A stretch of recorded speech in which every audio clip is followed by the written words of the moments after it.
Welcome to The Last Word. He's Mr. Chris Popes, just fresh back from vacation.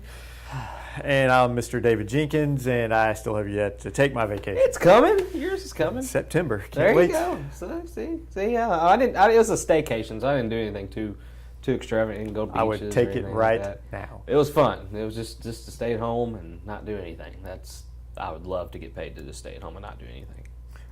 I'm very good at it. I think a lot of people in the world would like to do that. I think I'm one of the best. I'd be sought after. You're professional? Yes, a professional headhunter would come. You'd be like Otto Porter and get millions and millions. I would have a max deal and sitting at home. Yes. Before we get started the show, congrats to Otto Porter. Absolutely. Can I borrow $5?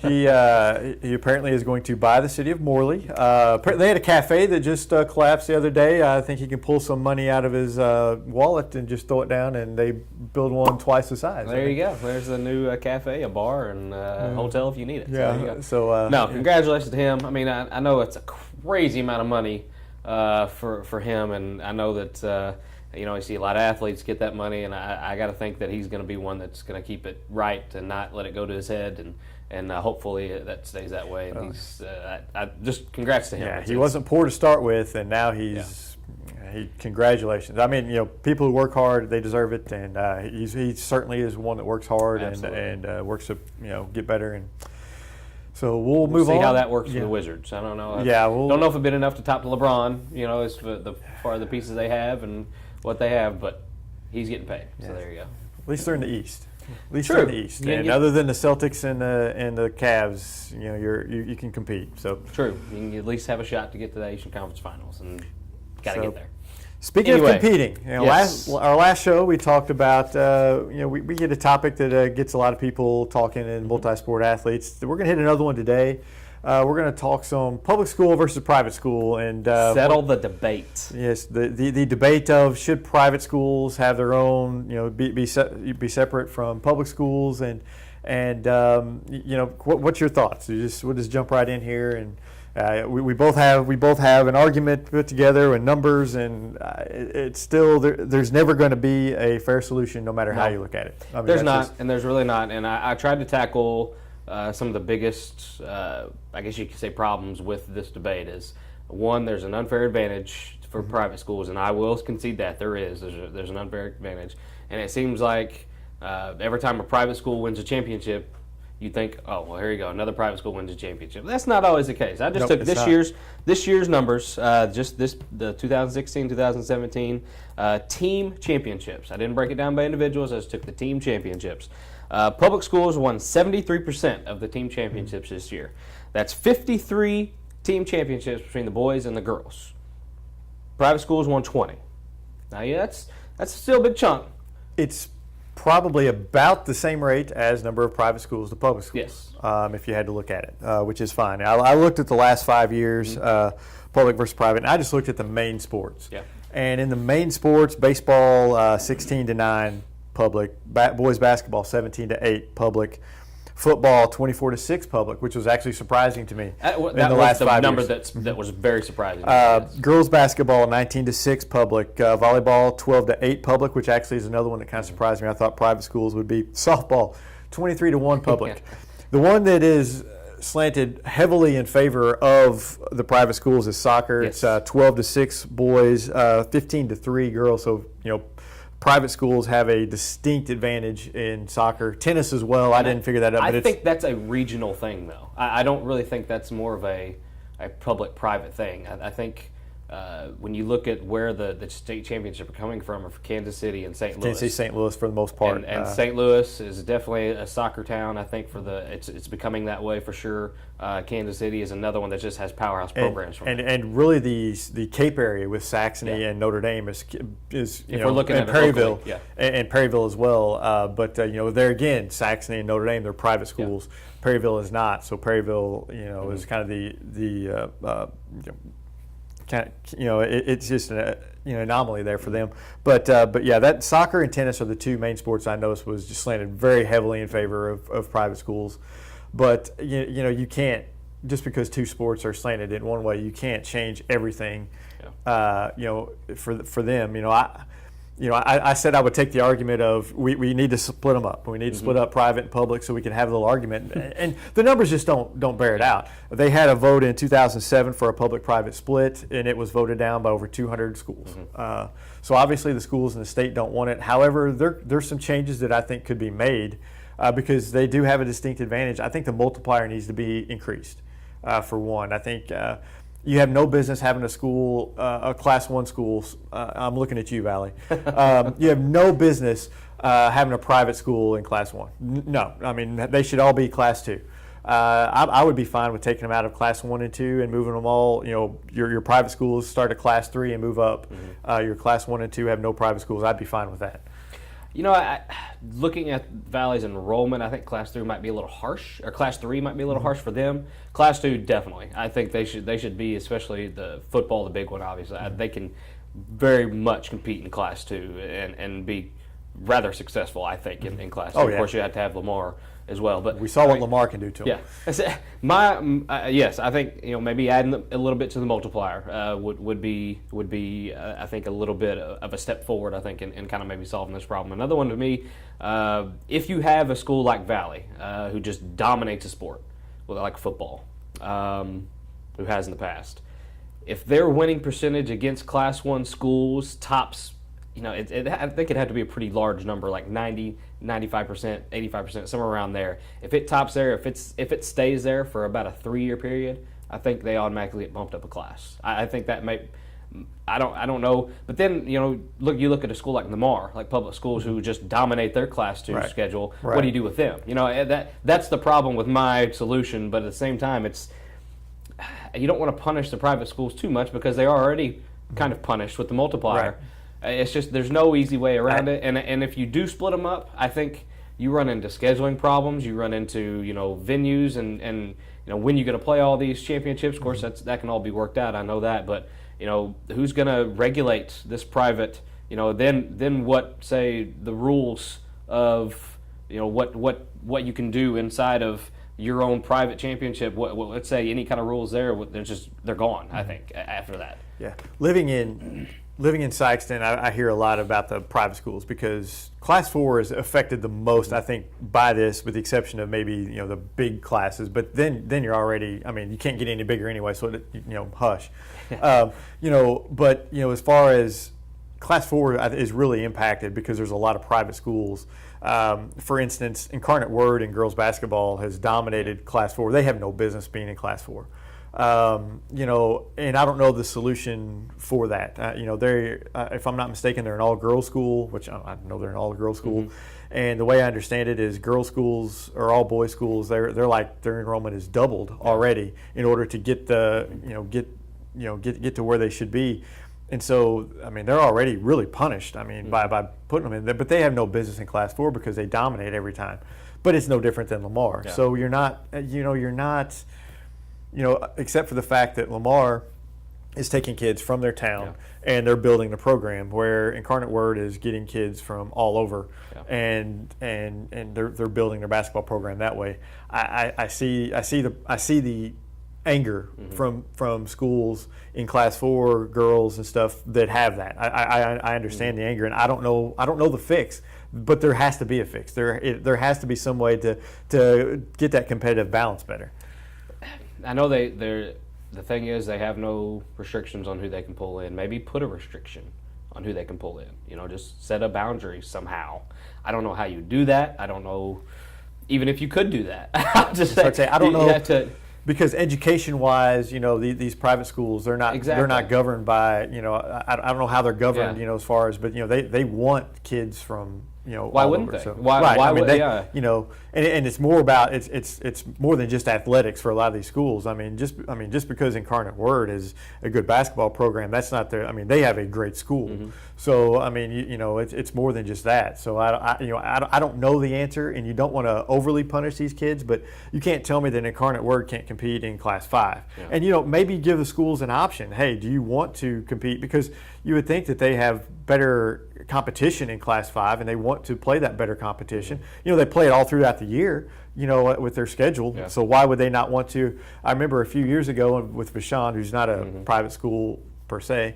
But back in, I think it was 2004, whenever they played Dexter in the Final Four up there, they handled Dexter pretty well. Then after the game, they said, "We didn't ask to be in Class 4. We would love to be in Class 5." Yeah.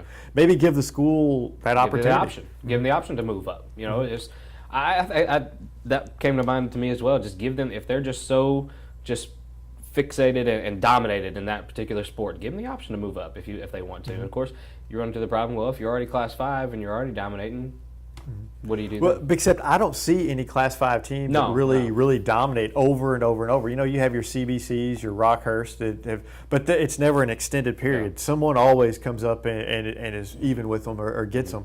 Chaminade basketball for years. I heard, oh my gosh, they're so good, they're so loaded, they got all this talent coming from everywhere or whatever, and then they end up getting beat in the Final Four. It's not just a guarantee that these schools are going to win these state titles, but in some cases when they do have these big runs and are so dominant, you kind of want to see, maybe something would happen. At the same time, if you're a school like Dexter or somebody who goes up to the Final Four and can compete against an Incarnate Word, you want to beat them. Yeah. Because if you beat them, that's a statement, yeah. and that's a huge, that's an even bigger win than all. And I think too many times we have too many state champions. I think we have too many classes. I'd like it to be knocked down a little bit. Which I could talk for hours and hours and hours on how I think that Misha has just watered down the state championships. But you beat if you're a Dexter or somebody like that who beats an Incarnate Word, that's a statement, and that's a well-earned state title. And I've had this argument too. I mean, why wouldn't you want to beat the best that you think that there is? Exactly. Why wouldn't you want to? And just if you know that team's better, and I know it's an unfair advantage as far as private schools go, like we've talked about with kids you can pull in, and I get it. I know that's the problem. But man, how big of just you take that 2011 Sykeston team, homegrown kids, going through their system like they have and beating a Borgia in the state championship like they did, and just that redemption factor and just doing it with their own kids, and that's exactly what you just said. What of a proud moment that is for those kids to do that, and I know they were the favorites going in, I think, but to be able to say that you beat some pretty good programs along the way to do that. I mean that's exciting stuff, and that's what makes you kind of proud. And you know what? If you know that hurdle's in your way, the saying that I've always had, get better. I mean, and I know that you have to do it with your kids from the district, and I get that, and you have to. But I mean, that's the goal you have to strive through, and just get better. If you want to beat that private school that's dominating your sport, get better. For years we heard the argument here in Sykeston about Notre Dame. Private school this, private school that. They cheat, they recruit, they do this, they do that. Because they weren't beating them regularly. Yeah. I don't hear it as much now that Sykeston is regularly beating Notre Dame, and you don't hear it as much. No. And they got better. Yeah. I mean, they just worked and got better, and there is something to that. I do think there's some changes that need to be made. I think we both agree on that, but minor. There's not going to be minor. I don't think a public-private split. I just don't see it happening unless things just get crazy out of control. And right now they don't seem to be. You hear the grumblings of people wanting it, but I just don't see it happening. I don't see the need. I mean, really, I wanted to argue that there was a need. I just don't see the need.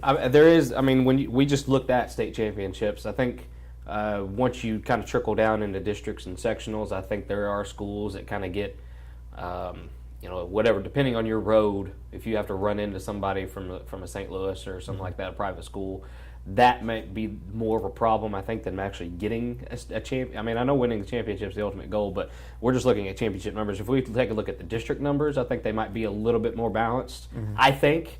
I don't know. I might be completely wrong, but I think the grumblings, I think, is just like you said. I mean, when you have a public school run into a private school that just kind of has those 2, 3, 4 year runs where they're just really good, that's when you hear the numbers don't add up to them just decisively splitting them. They just don't, because public schools have a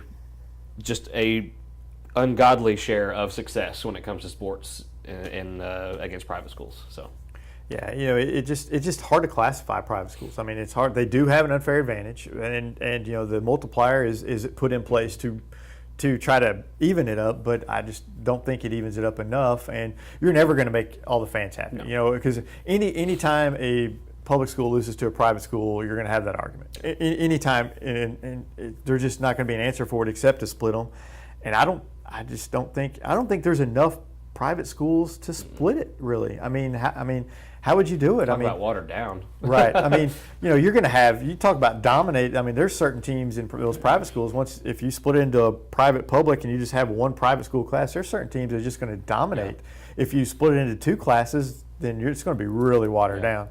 And I mean, and then you would have to, if you split it, you would have to split the public schools. I mean, you'd have to reduce the number of, well, it's Misha, but in theory, you would have to reduce the number of classes. I mean, you couldn't keep 5 classes or 6 classes in football. You'd have to drop down at least 1, maybe 2 classes, get rid of them.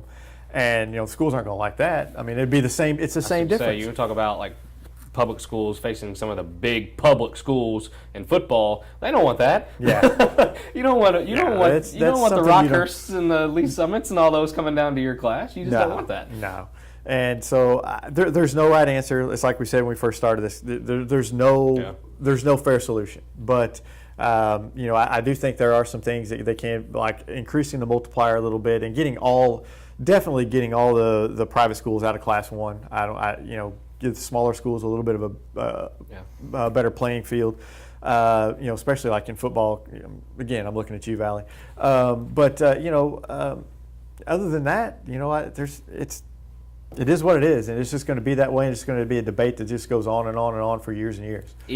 I think even if it stays the same, like I said, the public schools are going to have their share more than their share of a private school when it comes to success in sports. It just is, and it's just Missouri. I think is because we have a bunch of rural schools with and I know that the problem is in the big cities. That's the major problem, and then when we have to go and face. Then that's obviously the problem. But I mean, you see recruiting within public schools maybe more than you do with the private schools, if that's the argument between the public and the private. And they aren't. If we all would just play by the rules, it'd be okay. Yeah. But we all don't. So right. And the public schools that recruit, they're not subject to the multiplier. Exactly. So that might be the biggest problem of all. Right. And we've seen it that there is some recruiting involved when it comes to public schools, especially when you get around that freshman year. Hey, why don't you come here? I mean, we've seen it time and time. You see a kid playing here, and he's playing there next year. It's just that's what I mean. It's happening right now if you want to look real close at the lineups. But anyway, it's just like I said, if we all would just play by the rules, and that's not going to happen, unfortunately, it wouldn't be a problem. It really wouldn't. That multiplier would be all we needed. But anyway. I think we solved all the. We didn't solve really anything. We solved it all. We talked about it. Yeah. Play by the rules. That's how we solve it. Yeah. Play by the rules. Don't recruit. And get them out of the Class 1. There's no reason for them to be in Class 1, honestly. Who wouldn't want to see Valley and Lamar kind of hook up in football? And I know it's not going to be like this every single year, but it tends to be. It's just what it is. But anyway, something for us to debate about here in the summer months as we wait for football to give us a reason to be upset when our team loses. Not me, I don't care. Just a few weeks before football practice starts off. We can't wait. And so with that, hitting you up with previews and talking and see if maybe we can go on the road again this year. Yeah, we need to go on the road. Yeah. We need to go because we need to get out of this office. No offense, Charles. We need to get out of here though. The birds are chirping us away. Yeah. So we'll see you guys in a couple weeks on The Last Word.